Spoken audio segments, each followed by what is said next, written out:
দেশে নৃশংসতম গণহত্যা চালিয়ে ভারতে পালিয়ে যাওয়া ফ্যাসিস্ট শেখ হাসিনার বিরুদ্ধে আবারও ফুঁসে উঠেছে অপামার ছাত্র জনতা।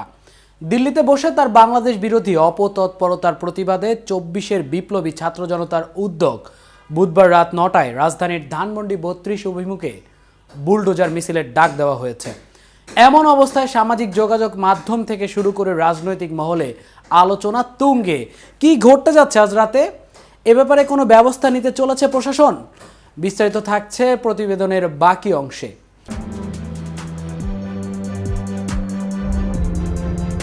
গণহত্যাকারী হাসিনার ভাষণ দেওয়ার ধৃষ্টতা দেখানোর প্রতিবাদে সামাজিক যোগাযোগ মাধ্যমে উত্তাপ ছড়িয়ে পড়েছে। ফেসবুকে বৈষম্য বিরোধী ছাত্র আন্দোলনের নেতারা সহ হাজার হাজার নেটিজেনকে বুলডোজার মিছিলের ডাক দিতে দেখা গেছে। গণ অভ্যুত্থানের মুখে হাসিনার ক্ষমতা ছেড়ে ভারতে পালিয়ে যাওয়ার ৬ মাস পূর্ণ হলো আজ বুধবার। টানা ১৫ বছর ধরে জনগণের উপর গুম, খুন ও বর্ণনীয় দমনপীড়ন, মানবাধিকার লঙ্ঘন, দুর্নীতি, লুটপাট চালায় ফ্যাসিস্ট আওয়ামী লীগ সরকার। সর্বশেষ গণহত্যা চালিয়েও ক্ষমতা ধরে রাখতে ব্যর্থ হয় দলটি। আজ ৫ ফেব্রুয়ারি ৬ মাস পূর্ণ হওয়ার দিনই দিল্লি থেকে সাবেক এই স্বৈরাচার দেশের ছাত্র সমাজের উদ্দেশ্যে একটি ভাষণ দেবেন বলে ঘোষণা দিয়েছেন।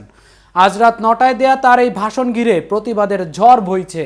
ফ্যাসিবাদের দোসরার এই ভাষণকে রাজনীতিতে প্রত্যাবর্তনের বার্তা হিসেবে প্রচারণা চালালেও ক্ষোভে ফুঁসছে সাধারণ জনতা।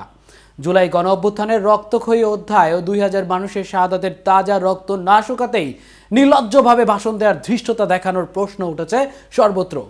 এদিকে বৈষম্য বিরোধী ছাত্র আন্দোলন হাসিনার ভাষণের প্রতিবাদে দেশের বিভিন্ন স্থানে জুলাই গণ অভ্যুত্থানের ভিডিও, ডকুমেন্টারি ও ছবি প্রদর্শনের কর্মসূচি ঘোষণা করেছে।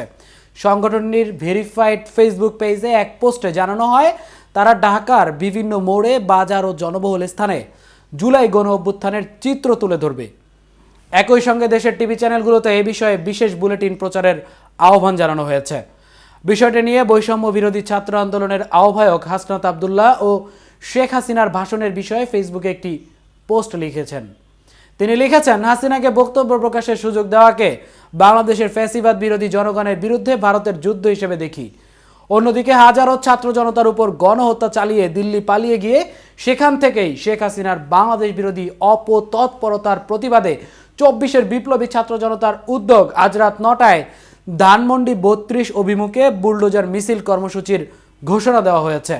বিষয়টি নিয়ে ফেসবুকে লেখালেখি করছেন জাতীয় নাগরিক কমিটি ও বৈষম্য বিরোধী আন্দোলনের নেতারা। জাতীয় নাগরিক কমিটির যুগ্ম আহ্বায়ক আলী হাসান জুনায়েদ এক পোস্টে লেখেন, আজ জুলাই অভ্যুত্থানের ৬ মাস পূর্ণ হলো। এই ঐতিহাসিক দিনে বঙ্গের কসাই হাসিনা প্রকাশ্য আসার সিদ্ধান্ত নিয়েছে। কি দিনটাই না বেছে নিল। এখন আমাদের আবার জাগবার সময়। আসুন এই ঐতিহাসিক দিনে সব ফেসিবাদী উপাদান নির্মূল করি। সংগঠনটির যুগ্ম সদস্য সচিব ডক্টর মাহমুদা মিতু ফেসবুক পোস্টে বলেন, আজকে যদি ৩২ শেষ না হয় তাহলে আমিই সবগুলারে চুরি কিনে দেব, হয় ৩৬ না হয় ৩২। আরেক যুগ্ম সদস্য সচিব রাফে সালমান রিফাত লেখেন, ধানমন্ডি ৩২-এর নাম চেঞ্জ করে দেন, ফ্যাসিস্ট চত্বর বা পতিত ফ্যাসিস্ট চত্বর বা এ জাতীয় কিছু। মানুষ আজীবন ঘৃণার সাথে স্মরণে রাখুক এই ফ্যাসিস্টকে। এতক্ষণ সাথে ছিলাম আমি মামুনুর রহমান। কেটিভি নিউজ 24-এর সাথে থাকার জন্য ধন্যবাদ।